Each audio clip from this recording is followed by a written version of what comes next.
Petite note avant de commencer, je vais parler à plusieurs moments de normes sociales. Évidemment, celles-ci dépendent des cultures et ce que je vais dire là s'applique du coup à la culture occidentale dans laquelle je vis. Vous avez vu, j'ai une veste Zelda!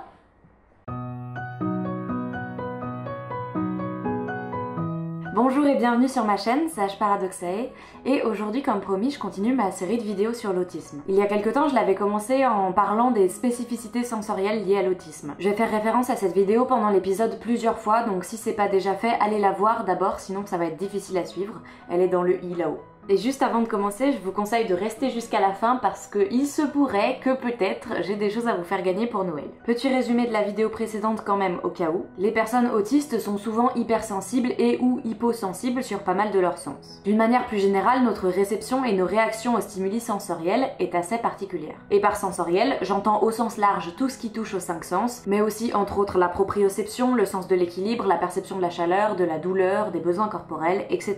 Aujourd'hui, on va parler d'un comportement particulier aux personnes autistes qui s'appelle le STIM. Le STIM, c'est beaucoup de choses, c'est complexe et tout le monde n'est pas forcément d'accord sur ce que ça regroupe. C'est un sujet dont on parle beaucoup entre personnes autistes parce que justement, il y a encore sûrement plein de choses à découvrir et à comprendre dessus. Du coup, cette vidéo sera une vidéo d'introduction, ça va vous donner quelques clés, quelques définitions, mais ce sera certainement pas la vérité totale et absolue sur le sujet. Personnellement, si je devais donner une définition du STIM, ce serait l'ensemble des moyens de communication non verbale non conventionnels utilisés par les personnes autistes. C'est une définition assez large et sûrement floue pour vous, j'en ai conscience, mais pas de panique, je vais donner des détails et des exemples et puis ça devrait devenir plus clair. Par communication, j'entends 3 choses.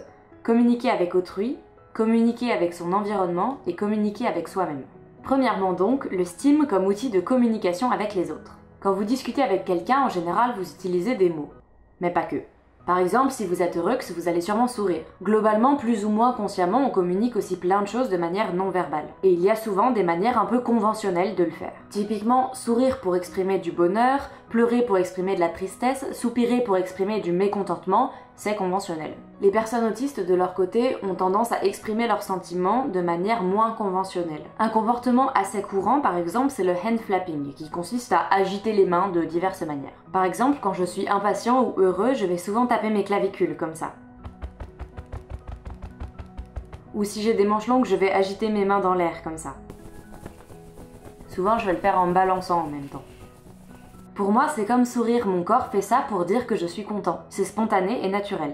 Ça, c'est une première chose qui rentre dans le STIM. Toutes ces expressions non verbales de sentiments, d'état, qui ne sont pas ce que font la majorité des personnes alistes pour exprimer leurs émotions. Deuxièmement, le STIM comme communication avec l'environnement. C'est là qu'on va reparler de sensorialité. Comme je l'ai expliqué dans la vidéo précédente, les personnes autistes ont un rapport aux stimuli sensoriels qui est particulier. Ce rapport au sens-là, il influence énormément la manière dont on interagit avec notre environnement. On va souvent être attiré par certains stimuli et avoir envie de les répéter. Donc par exemple, une texture qu'on adore toucher, aimer caresser certains objets. Ou tout à l'heure, je parlais du fait de battre des mains quand je suis heureux. C'est aussi parce que j'adore le bruit de mes manches en fait. Ça fait comme des ailes de pigeons qui s'envolent, vous entendez ou pas ?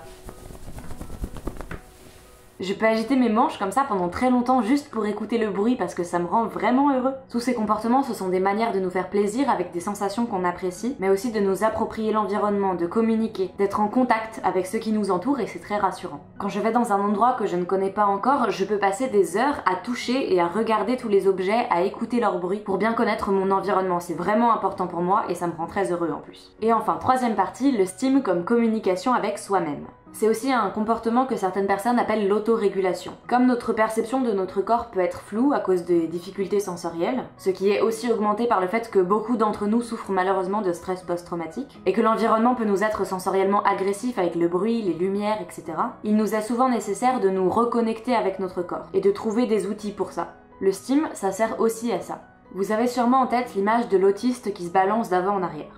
Ce comportement-là, il est effectivement assez courant. En fait, il permet de stimuler la proprioception et le sens vestibulaire, donc le sens de l'équilibre, de la verticalité, tout ça. Ça permet d'avoir un peu plus conscience de son corps, de où il est dans l'espace, de comment il bouge. Ça permet de se concentrer sur soi, entre autres. Par exemple, quand il y a du bruit ou que je suis très fatiguée, je me balance. Ça me permet de me recentrer sur moi et de pas perdre toutes mes capacités de concentration en étant distrait par les stimuli extérieurs. Puis c'est comme être bercé en fait, c'est rassurant. Ce mécanisme-là, on peut l'avoir avec plein de comportements. Ça peut être se balancer, compter ses doigts, toucher sa peau, caresser un objet qu'on aime, fredonner, etc.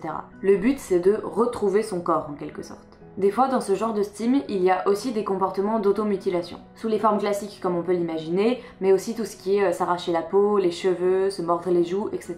Souvent, quand une personne autiste a ce genre de comportement, on s'imagine que c'est un espèce de symptôme de l'autisme. Mais en fait, ce qu'il faut vraiment comprendre, c'est que c'est des comportements qu'on met en place pour tenir le coup dans des environnements violents et anxiogènes. Donc quand une personne a ce genre de comportement, notre objectif ça doit pas être de l'en empêcher à tout prix parce que paradoxalement elle fait ça pour se protéger. Donc c'est pas vraiment plus positif de l'empêcher de faire ça en fait. Il faut surtout essayer de donner accès à un environnement qui soit moins violent et éventuellement essayer de l'aider à trouver d'autres formes de Steam qui lui font à peu près le même effet mais qui sont moins dangereux pour elle. J'espère qu'avec toutes ces infos c'est un peu plus clair ce que j'entendais par comportement de communication non verbale. Communiquer avec l'autre, interagir avec son environnement, se reconnecter à son corps. Maintenant, je voudrais revenir un petit peu au terme de non conventionnel. Ces comportements que je viens de décrire, là, en fait, tout le monde les a. Autiste ou pas. Hand flapper quand on est content, c'est le même genre de phénomène que de sourire quand on est content. Renifler un objet pour interagir avec son environnement, c'est le même genre de comportement que de secouer la tête quand il y a de la musique. Se balancer pour se reconnecter à son corps, c'est le même genre de comportement que passer sa main sur le visage quand on est fatigué. Ce qui fait que le hand flapping c'est du Steam et que sourire ne l'est pas, c'est que sourire c'est ce qui est socialement attendu pour exprimer une émotion positive, et pas battre des mains. Ce qui fait que le Steam c'est du Steam, c'est pas le mécanisme de l'action en soi, puisque tout le monde a ce genre de comportement en fait. Mais le fait que chez les personnes autistes, ces comportements sont particulièrement intenses, fréquents, nécessaires et qu'ils ne prennent pas des formes socialement acceptées et attendues. Beaucoup de personnes veulent forcer les personnes autistes à arrêter de steamer et pensent qu'il est nécessaire dès le plus jeune âge de nous dire de ne pas nous balancer, de ne pas battre des mains, etc. C'est extrêmement dangereux. Vraiment. Interdire à une personne autiste de steamer, c'est lui interdire de communiquer, d'être attentive à ce qui l'entoure et d'être à l'écoute de son corps. Et en plus, souvent, c'est aussi lié à l'idée qu'il est honteux d'avoir l'air autiste, d'être visiblement autiste, et c'est extrêmement violent et dangereux pour notre estime de nous. Une personne autiste en bonne santé, c'est une personne autiste qui stime. Et il faut absolument comprendre ça. En résumé donc, le steam est un comportement essentiel chez les personnes autistes, qui peut se manifester de plein de manières différentes et qui nous sert à communiquer, à appréhender notre environnement et à se connecter à notre corps et à nos sensations. C'est un comportement nécessaire, vital et extrêmement épanouissant qui ne doit surtout pas être réprimandé. À l'extrême limite, si jamais un steam est dangereux pour la personne ou pour autrui, on peut essayer de développer des outils avec la personne en question pour essayer de remplacer ce steam par un autre qui lui permettrait d'obtenir le même effet pour elle et qui serait moins dangereux.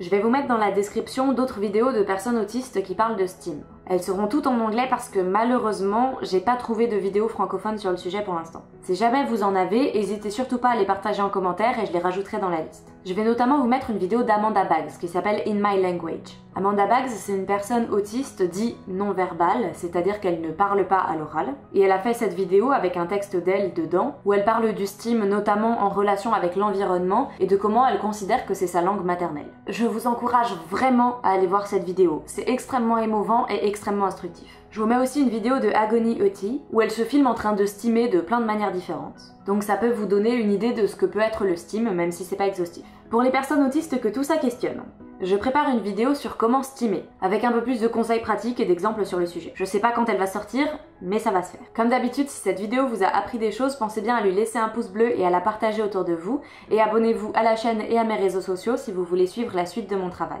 Si vous avez 30 secondes de votre journée à m'offrir, faites un tour sur ma page Utip où vous pouvez regarder une courte pub qui va me donner 5 centimes, c'est gratuit pour vous, et moi ça me permet de continuer cette chaîne. J'en profite pour vous dire que j'ai édité 3 nouveaux stickers qui sont à vendre sur mon Utip aussi. Il y a celui-là avec Convergence des handicaps et les 4 symboles, celui-ci avec la plume multicolore, et celui-là avec la tentacule de poulpe. Maintenant, comme je le disais en début de vidéo, j'organise un petit concours. Si vous voulez participer, il vous suffit de remplir le formulaire qui est dans la description. C'est uniquement pour les personnes autistes ou en questionnement sur le sujet, ou si jamais vous allez l'offrir à une personne autiste de votre entourage. J'ai à vous faire gagner une petite aquarelle avec marqué Autistic Pride que j'ai faite, 2 Steam Toy vis, donc c'est des objets que justement on peut utiliser pour steamer, tourner dans ses mains, etc. Et 6 bracelets qui viennent du site Steamtastic, qui est un site de vente de Steam Toy. J'en ai 3 avec marqué United with Steam, 2 bleu vert et 1 noir. Un avec marqué Respect the Steam, qui est noir. Et 2 violets avec marqué Flappy Hands are Happy Hands. Du coup, si ça vous intéresse, remplissez le formulaire. Je ferai le tirage au sort le 25 à 19 h et du coup, ça vous permettra de prolonger un peu Noël. Sur ce, je vous souhaite une bonne fin de journée et à dans 2 semaines.